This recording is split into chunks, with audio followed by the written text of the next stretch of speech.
Right, what I think I'm going to do is I'm going to clear all this out and store it as much as I can on there, so I can get this out, get it turned over and get it painted. I won't be painting this black bit because it's just going to peel off of there, but I'll paint the wood that I've put on there and everything. So yeah, I'll get all this out and off of there, and then I'll show you when it's empty. I've cleared all the shelves off and everything off of this, ready for it to be painted. So yeah, but this is, you don't realise how much stuff you get till you start moving it about and stuff, but that's all of what come from in there, except for them mushroom trays actually, bag of compost that was underneath, and my other compost bin that I've sieved and stuff, bit of perlite. So yeah, right, I'll get this turned over and then I'll get on and paint it. But like I said, I won't be painting these black bits, so yeah, we get on and do that. I'm going to shorten it down to more like a worktop height, because really it is a bit tall. So yeah, I'll be cutting the legs down a little bit as well, so it should be shorter. Well, it will be shorter. Right, my mate's coming round to help me move it tomorrow and turn it on its back. So when he does that, I'll bring you back. But I've started painting it as it is now, actually, as you can see. But the shelves are probably going to take another brown paint, but the legs don't look too bad. So once I get it flipped over tomorrow, I'll bring you back and then we go from there.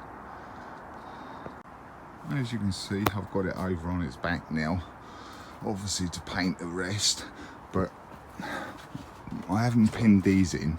But what I think I'm going to do is I think these are going to need another paint, so I'm going to take all of these out, give them a second paint, and paint the rest of what I've missed. Obviously I haven't done these back legs because it's just a bit easier to do it while it's out, and then I can shift it about. And once I've painted these legs and it's dried, then I'll cut them to height. So I'll get on and paint everything else, and then I'll show you that after I'm done. I'm not going to paint underneath the shelf, to be honest. I'm only going to do the top bit. So yeah, let me get on and do this and I'll get back to you in a bit. Right, that's it all painted now, as you can see. So I just need to wait for it to dry. So I'll probably come back tomorrow now, because I want it all to dry and everything. But it doesn't look like these boards are going to come out very good. I'm not going to do them anymore. They've had 2 coatings, so whatever they turn out like, they turn out like. I'm not too bothered about the shelves really. So yeah, once it dries, I'll come back tomorrow. I know I should have done it today really, or first, but I'll cut the legs off level and then possibly pin these shelves in now that it's all been painted. So yeah, I'll get back to it tomorrow now. Just need to wait for it to dry. Right, thanks for watching, commenting and subbing. If you haven't subbed yet, bell's down that corner. Click on the bell, click on all, and you'll get my notifications. Right, I'm going to get on and do this potting bench today. I need to lower it down a little bit because it's just a little bit too high. Then I'm going to get on and paint it, put the shelves back on as well. Then I'm going to show you something that I'm going to grow this year that's a bit different. I haven't seen any UK gardeners grow it before, so yeah, we give that a go. Whether it works or not, I don't know, but I'll show you that when I get indoors. That's all the potting bench. I've cut it down a little bit, but really I could have done it another inch or two because they're standing on them paving slabs. So but as you can see, I've painted it all now. I've pinned these in as well, so I just need to wait for that to dry, and yeah, we're all good. So I went in to my local town and I got something a bit different to grow this year, so I'll go in there and show you that. Right, I had to go into my local town for an appointment. There is quite a lot of Asian and Indian stores and stuff there, so I just walking past and I was looking and I found these, and these are called coco yam. So I asked a little bit about them, what they're like and stuff in the shop. So apparently they're like a potato, so you just skin them like a potato. I've done a couple already actually just to try them.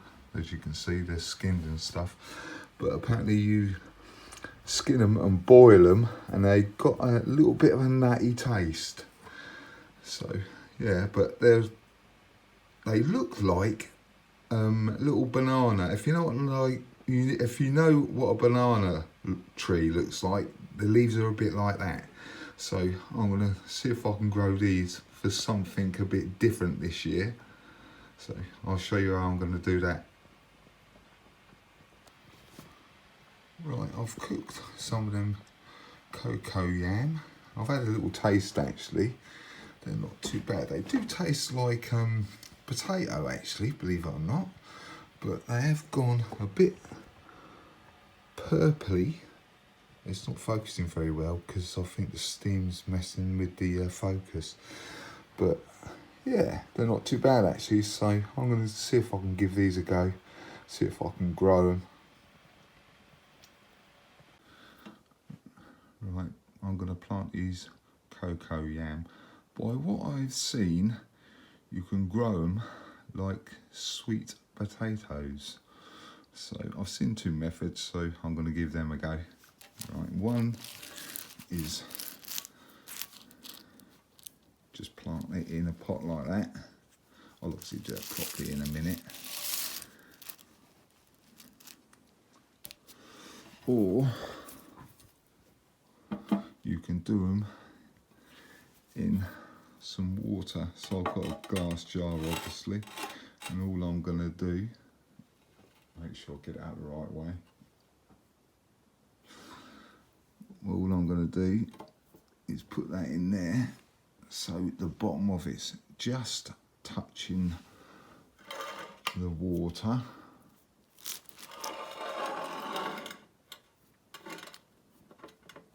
Like that. So, and there's one other thing that I'm going to try. I'm going to take one of these pots and one of these glass jars, because they're a tropical plant. I'm going to put one of these and one of these in my propagator. The other two I'm going to put on my windowsill, and then we'll see how we go. See if we actually get anything. Whether it actually works or not, I don't know. But hey, you don't know till you try, do you? So I'll get these in the propagator on the windowsill. That's the polytunnel all sorted now. All the stuff's been put back on the bench, or potting bench, as you can see, and it's all been put away. So this is probably the tidiest it's been for a long time, to be honest. But I've still got them there because that's a bed that I cut that I'm going to put in there sometime. But like I said, I need more compost and stuff to fill that up, so I haven't built that yet. I'm just going to wait, because really, like I did last weekend, I took some soil out of here because this was drying up really badly last year. So I've taken some of that soil out and I want to top some of that up with my compost.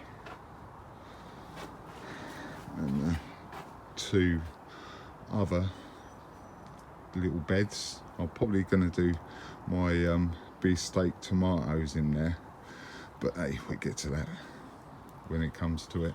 So yeah, looks a lot more tidier now, which is good. I'll show you how these cauliflowers and strawberries and seedlings are going on. But these are the cauliflower, what was it, snowball. They were sown on the 15th of October actually. So yeah, they're not too bad. One's been eaten a little bit. Oh god, we've got roots coming out the bottom. So yeah, but like I said, I want these to get a little bit bigger because I've got slug problems. So they're going to stay in there for a little bit longer still. And these are the honeydew strawberry runners from this year. They're not too bad. They are growing. There's just one there that's failed. And this one looks a bit weedy, but hey, we'll see how we go. And these are the seeds that I sowed 21st of Jan. Got nothing showing yet, no sweet peas or anything, so we'll have to wait a little bit longer for them. So but what I want to do, I'm going to do some more cabbage primo free seeds, I think, because the ones I put outside have just been eaten like crazy. So I won't show you that, I'll just plant them and put them in here and we'll see how we go. And this is the strawberry that I didn't think that was growing, so I just took it out of the pot. But as you can see, it's got loads of roots and it's got a nice green shoot on there. So I think I'm just going to repot this, put it back on there, because it's obviously going to grow, because as you can see, look at all the roots and it's got the green bit on the top. So I'm just going to repot that, I think. Right, I've repotted that strawberry. As you can see, I've got the growth just poking out the top. So there you go, it just shows to show you, just because it doesn't look like it's got growth on the top, there was plenty underneath. So yeah, that's good. Right, hopefully the weather's not going to be too bad and I can get and actually cut my grass and get that down a little bit. But what I'm going to do with this grass is I think I'm going to take it round here and put it in with my leaves, because obviously I'm not going to get no more leaves now, so I'll just put it in there when it's been cut. And I need to do a bit of a border maintenance as well, but as you can see, I'm starting to get lots of bulbs coming through, and it needs a bit of a weed as well. But these are some of the strawberries that I've directly put into the bed along the bottom of the espalier apple. And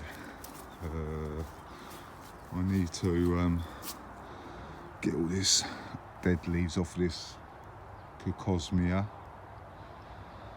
so I'll clear that out as well. And I need to cut back this old stuff from this sedum. If you look there, I've got my first bulbs, some crocus bulbs. So yeah, but there is other bulbs and stuff that you can see poking through there as well. So hopefully I'll get this grass cut this weekend. I think I'm going to prune, because I only want one main stem on this pear, so I'm probably going to prune some of these long ones off so it's more like this one, so it's got one main leader. And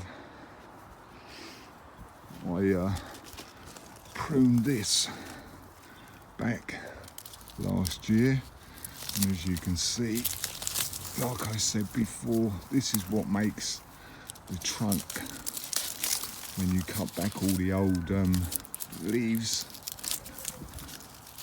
So they're just going to fall off quite easily like that.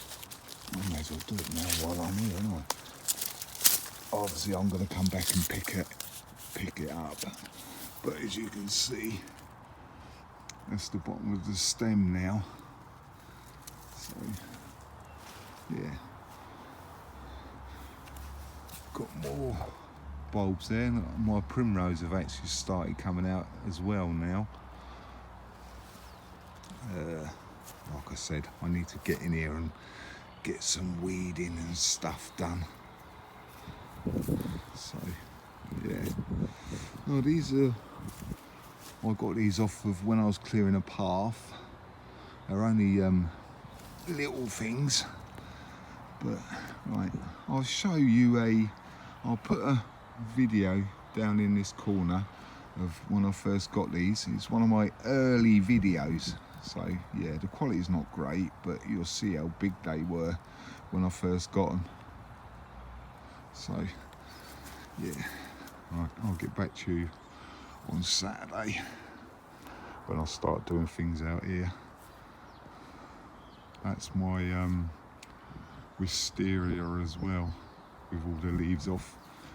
So the buds are starting to come on that as well now. So all things are starting to grow. I need to tie some of these up, but like I say, I've got a few little bits and bobs I can do at the weekend. And these are, I can't remember what they were, but I scattered loads of seeds here. So they've obviously come up there. There's one or two there. I'll put some over here as well. So it'd be interesting to see what they come up like. I can't remember what they were, as I said, because they were seeds.